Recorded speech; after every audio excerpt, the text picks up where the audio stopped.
Musica 361, we give a big welcome to Demian Dorelli. Ciao, Demian. Ciao, Domenico. It's great to be here. It's a great pleasure for us, but we know, Demian, that you have a part of your blood that is Italian, isn't it? That's correct, yeah. My father's Italian, and he was from Rome, actually. He lives in the UK now, in London.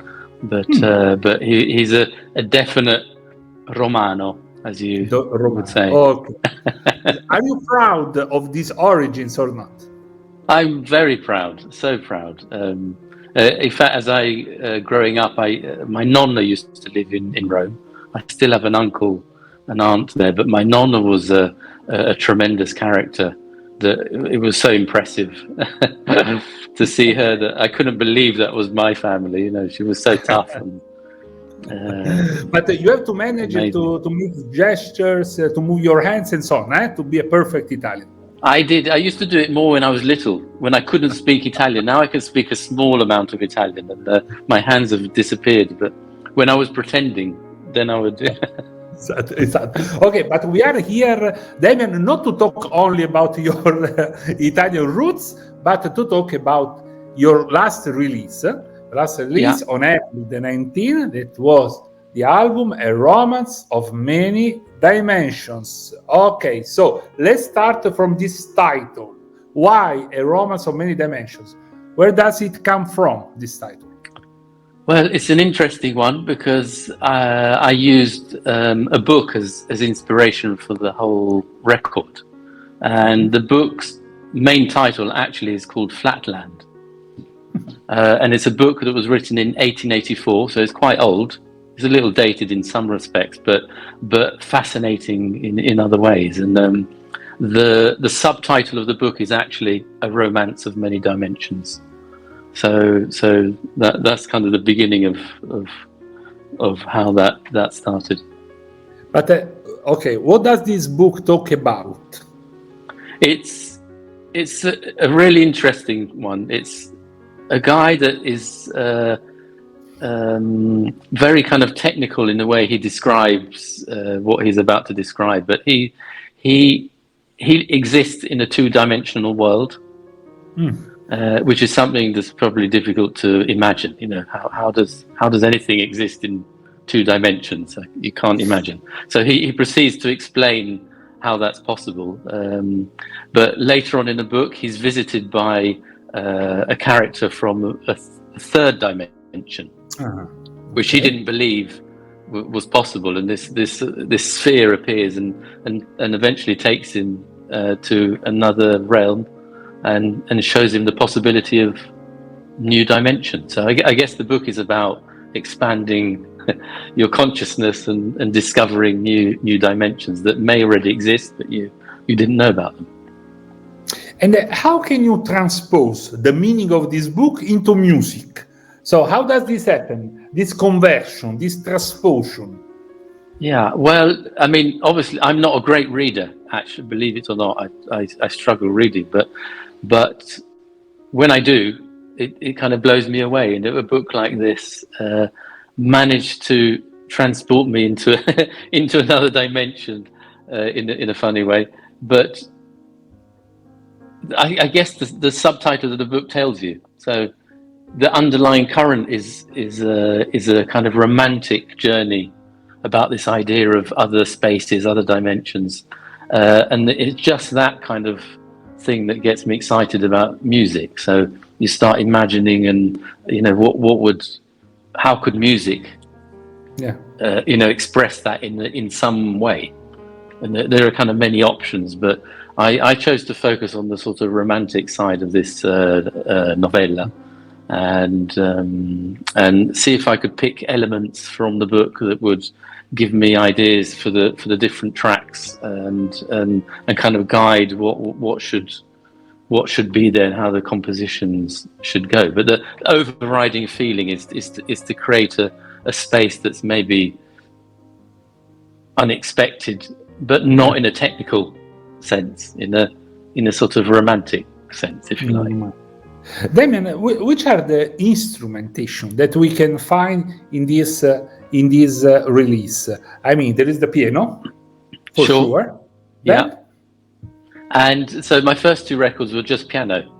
And this was the first time that I thought it might be interesting to venture into using other instruments. And we used cello and the French horn. And the French horn, the cello is more expected with piano. It's been used many times, but the French horn was something different. They don't usually get to have so many kind of solo opportunities, if you like. So, but it's got a magical and very evocative sound. It's very particular, and it worked really well in this particular project. So. Demian, in this release, so in this Romance of Many Dimensions, there are 7 songs. Okay. Yes. That in which we can only find music. Okay, only music. So no words, only music. So right. I always ask, how can you give a title to a song in which there is only music?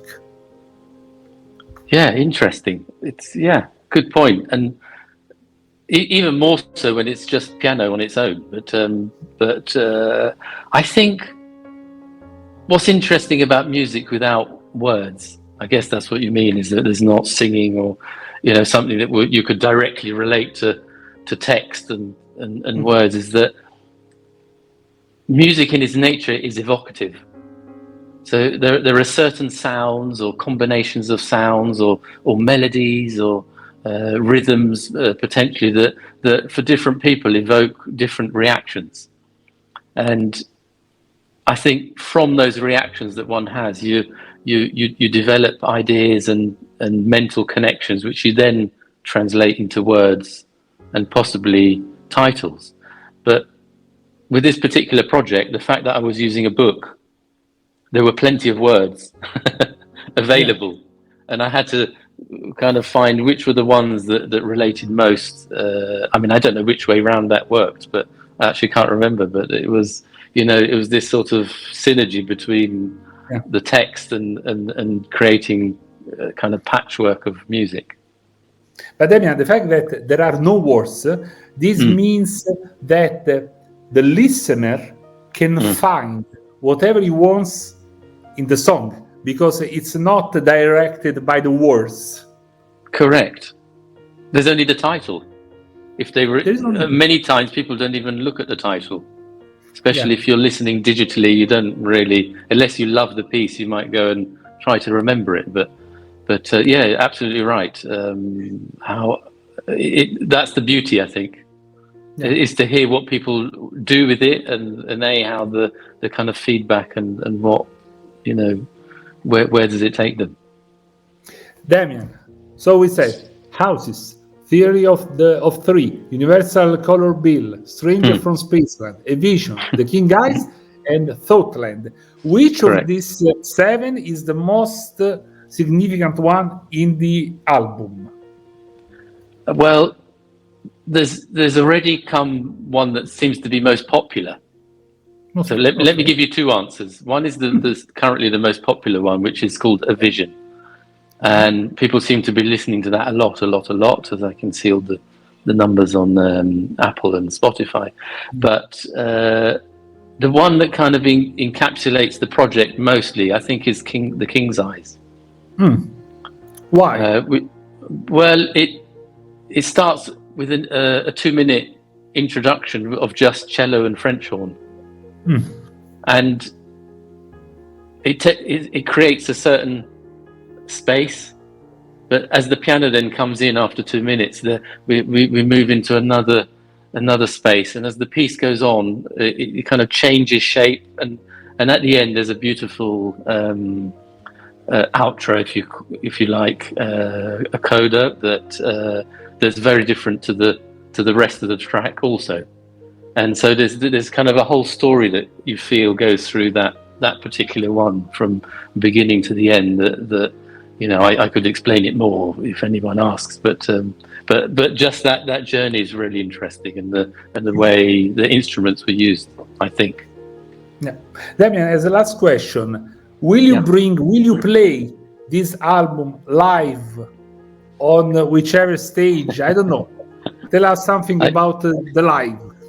I would love to, and I think the label Ponderosa Music is currently working on possibilities for that. So you have to watch my social media, Instagram or Facebook, for any updates. But I was lucky to play in Piano City Milano just last Sunday, and it's a piano festival, so I couldn't bring the two other musicians, but I played in solo 5 of the pieces, including The King's Eyes, and it was wonderful. So that's the first time that I'd actually played any of that live anywhere. So I hope to do more. Okay, yes. So first play in Italy. Absolutely, yes. Okay, so thanks for that. Okay, so Demian, thanks a lot for this interview. So you are that's my pleasure. A great artist. We could have talked more about also the previous releases, okay, that you had. So Nick Drake's Pink Moon and also My Window. But we focus on this new album, A Romance of Many Dimensions. So wishing to see you on a stage in Italy again. So me too. I hope so. It'd be great to meet you in real life one day. That'd be fantastic. Let's hope. Thank you so much, Demian. Thank you. Thanks, Domenico. Ciao. Ciao.